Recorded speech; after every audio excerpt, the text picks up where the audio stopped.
Di tengah getirnya kehidupan kota yang keras, seorang bayi laki-laki ditemukan tergeletak di sebuah gang kumuh oleh sekelompok preman dengan hati yang tak terduga. Mereka, yang biasanya dikenal sebagai sosok kasar dan tanpa belas kasihan, terkejut melihat bayi itu yang tampak kelaparan dan kedinginan. Mereka tidak tahu siapa orang tua bayi itu, atau mengapa dia ditinggalkan begitu saja. Salah satu dari mereka, yang bernama Budi, merasa iba pada bayi itu. Dia menggendong bayi itu dan membawanya ke markas mereka, sebuah gubuk reyot di pinggiran kota. Dia meminta teman-temannya untuk merawat bayi itu tanpa sepengetahuan siapapun. Dia berharap bahwa bayi itu akan membawa berkah bagi mereka, yang selama ini hidup dalam kemiskinan dan kejahatan. Bayi itu diberi nama Rizky oleh preman-preman tersebut, yang berarti beruntung. Mereka berharap bahwa Rizky akan tumbuh menjadi anak yang beruntung, yang bisa lolos dari jerat kehidupan kota yang tak adil. Rizky tumbuh di tengah lingkungan yang penuh kontradiksi, di antara kekerasan dan juga kebaikan yang tak terduga. Para preman itu, meski keras di luar, memberikan kasih sayang pada Rizky. Mereka mengajarkan kepadanya keterampilan bertahan hidup di jalanan, tidak peduli seberapa tidak biasa itu. Mereka mengajarkan Rizky cara mencuri, berkelahi, dan bersembunyi dari polisi. Mereka juga mengajarkan Rizky cara membaca, menulis, dan berhitung. Mereka ingin Rizky menjadi anak yang tangguh dan cerdik, yang bisa menghadapi kenyataan pahit kota yang tak kenal ampun. Rizky tumbuh menjadi anak yang lincah dan ceria, yang selalu membuat teman-temannya tertawa dengan tingkahnya yang lucu. Dia juga menjadi anak yang setia dan berani, yang selalu membela teman-temannya dari gangguan orang lain. Dia sangat dicintai oleh para preman itu, yang menganggapnya sebagai keluarga mereka sendiri. Namun, seiring berjalannya waktu, Rizky mulai merasakan keraguan dalam dirinya. Ia menyadari bahwa hidupnya tidak selalu harus diwarnai dengan tindakan kriminal dan kekerasan. Dia melihat banyak orang yang hidup dengan cara yang berbeda, yang lebih damai dan bahagia. Dia mulai bertanya-tanya, apakah dia bisa memiliki hidup seperti itu juga? Pertemuan tak terduga dengan seorang pekerja sosial di jalanan mengubah pandangan hidupnya. Pekerja sosial itu, yang bernama Lina, adalah seorang wanita muda yang bekerja untuk sebuah organisasi nirlaba yang membantu anak-anak jalanan. Dia sering mendatangi Rizky dan teman-temannya, menawarkan makanan, pakaian, dan obat-obatan. Dia juga menawarkan kesempatan untuk belajar di sekolah alternatif yang diselenggarakan oleh organisasinya.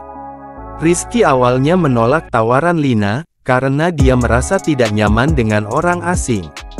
Tapi, lama-kelamaan, dia mulai terbuka pada Lina, yang selalu bersikap ramah dan sabar.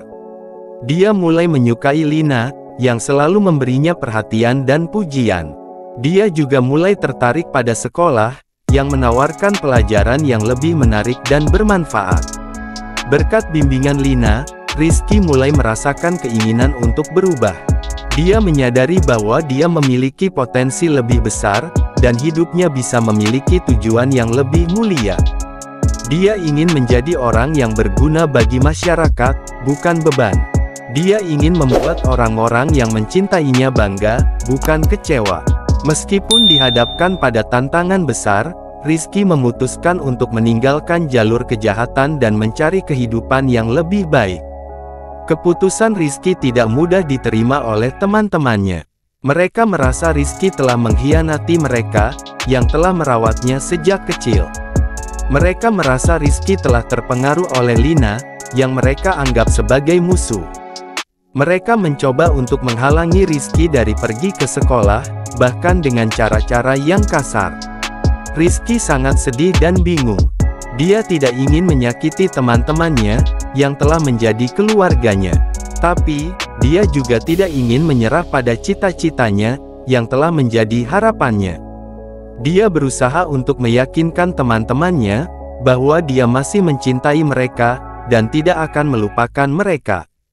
Dia juga berusaha untuk membujuk mereka, agar mau mengikuti jejaknya, dan mencoba kehidupan yang lebih baik. Namun, usaha Rizky tidak berhasil. Teman-temannya tetap bersikap keras kepala, dan bahkan semakin membencinya. Mereka merasa Rizky telah menjadi orang lain, yang tidak mereka kenal lagi. Mereka merasa Rizky telah menjadi pengkhianat, yang tidak pantas menjadi bagian dari mereka.